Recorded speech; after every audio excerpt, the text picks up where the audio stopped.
Informations quantitatives et qualitatives sur le secteur primaire, l'agriculture, élevage, pêche, aquaculture, que le 4e recensement national de l'agriculture a été organisé avec le soutien de l'Organisation des Nations Unies pour l'alimentation et l'agriculture, la FAO. Pour développer nos pays, il faut les connaître.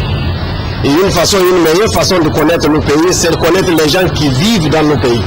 Qu'est-ce qu'ils font, leurs conditions de vie, leur statut, où ils font, qu'est-ce qu'ils cultivent, pourquoi ils cultivent ceci, pourquoi ils cultivent cela, combien d'enfants ils ont, combien de gens sont engagés dans un sujet ou dans un autre. Donc c'est dans cette perspective de connaissance, de mieux connaître le pays, que se situe le recensement national agricole d'un pays. Ce sont les résultats collectés à l'issue de ce recensement qui font l'objet de validation au cours de cet atelier. Les participants, tous des acteurs du secteur de l'agriculture, élevage et pêche, vont passer ces résultats au peigne fin pour aboutir à un résultat global donnant une idée précise sur ce secteur. Le document validé servira de bible pour la politique future du gouvernement dans le secteur primaire.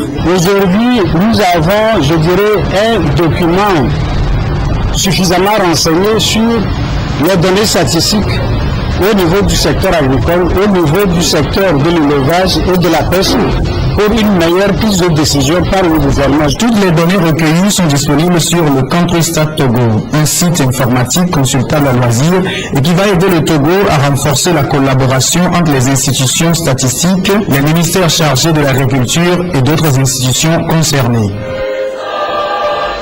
Le mouvement d'action pour la réinsertion des enfants marginalisés, avec l'appui de quelques organisations, a procédé ce jeudi à l'inauguration de son premier espace d'écoute et d'aide aux enfants démunis à Lomé. Objectif, établir un contact suivi pour les enfants de la rue et les soutenir psychologiquement.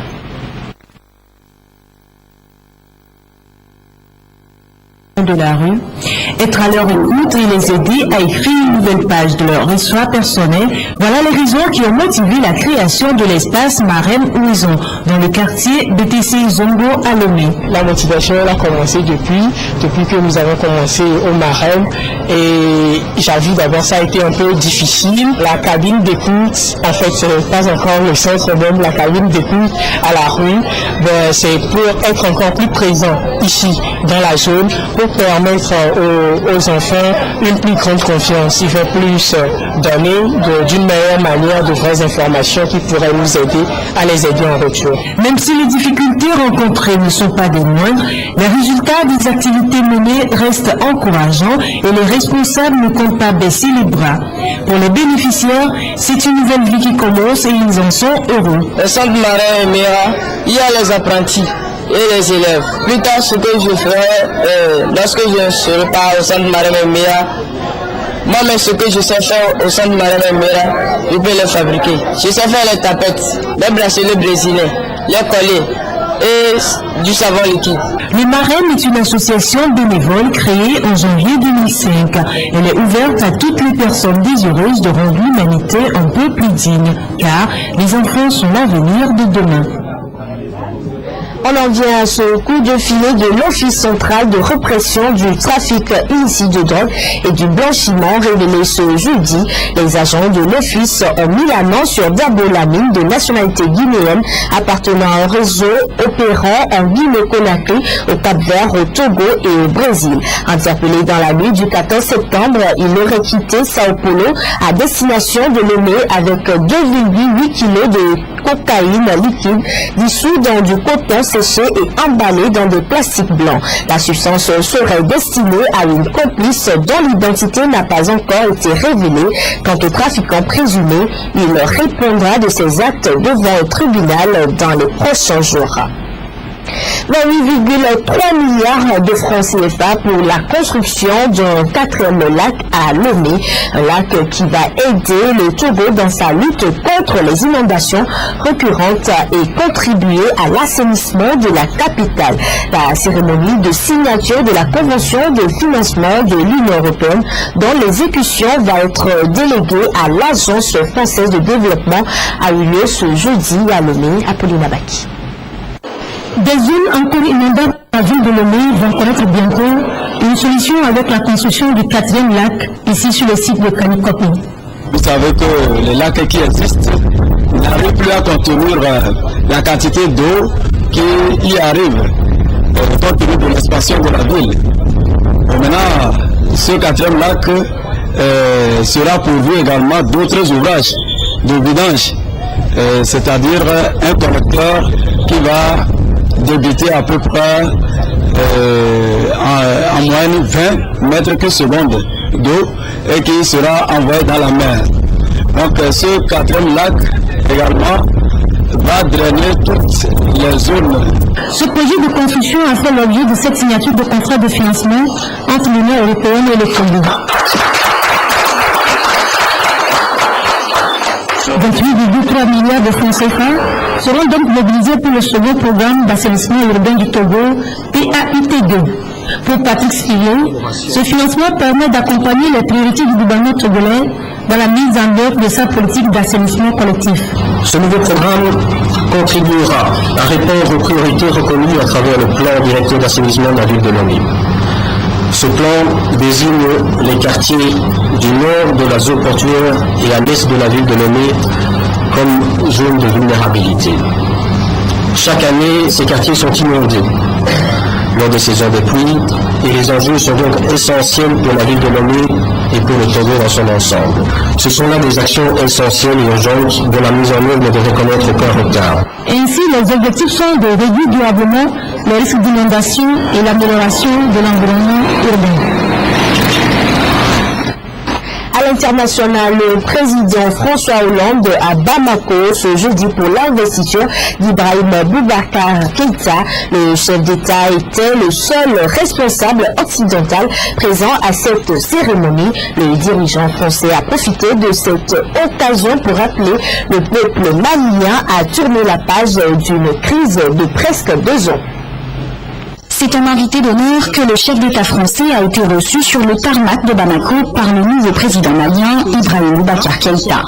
Avec lui, une vingtaine de chefs d'État africains sont venus célébrer son investiture. Dans un stade quasi plein, François Hollande s'est félicité de l'intervention française déclenchée en début d'année aux côtés des Maliens, jouant sur le registre de l'affection entre les deux pays. Amis maliens, c'est notre unité, notre solidarité qui ont permis d'infliger de lourdes pertes aux djihadistes et de rétablir l'intégrité du territoire malien. Mais nous devons rester vigilants.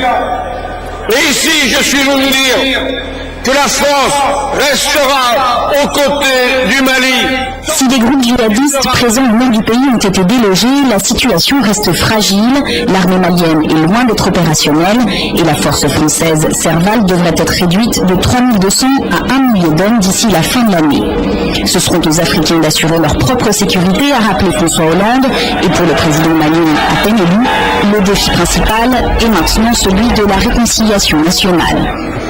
Et je renouvelle ici mon serment de lutter de toutes mes forces contre la malgouvernance, la prédation de nos maigres ressources et la honteuse et criminelle corruption.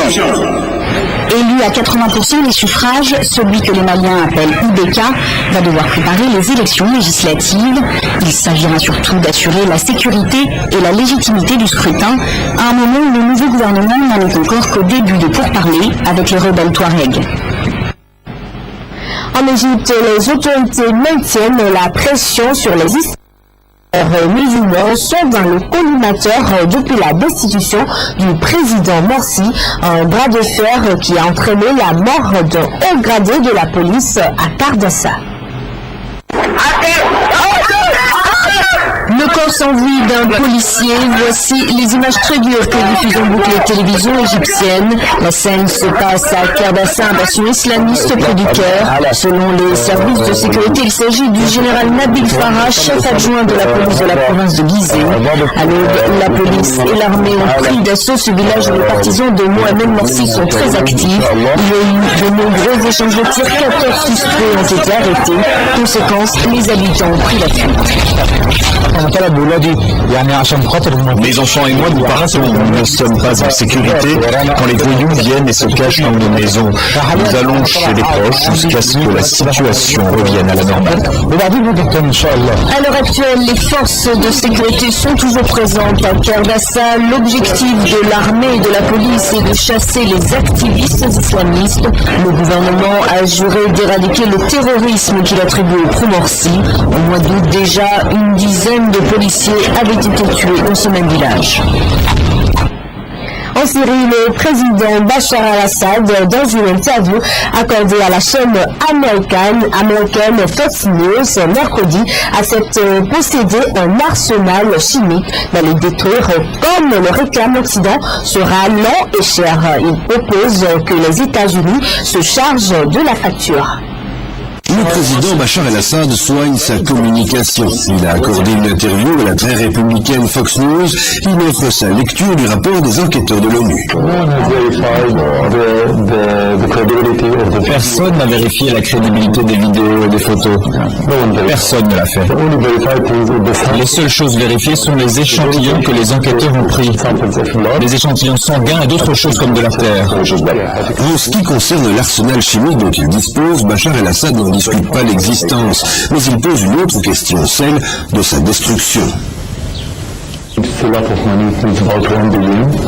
coûte beaucoup d'argent, à peu près $1 milliard, et c'est très néfaste pour l'environnement. Si l'administration américaine est prête à payer tout cet argent, et si elle est prête à amener tout ce matériel toxique aux États-Unis, pourquoi ne le font-ils pas? En glissant la facture de la destruction des armes chimiques sur le bureau de l'administration américaine, Bachar el-Assad espère sans doute mettre Barack Obama dans l'embarras, en alimentant le débat à l'intérieur des États-Unis sur le bien fondé de l'implication du président dans le dossier syrien. Ainsi se referme cette édition. Merci de nous avoir suivis. Très bonne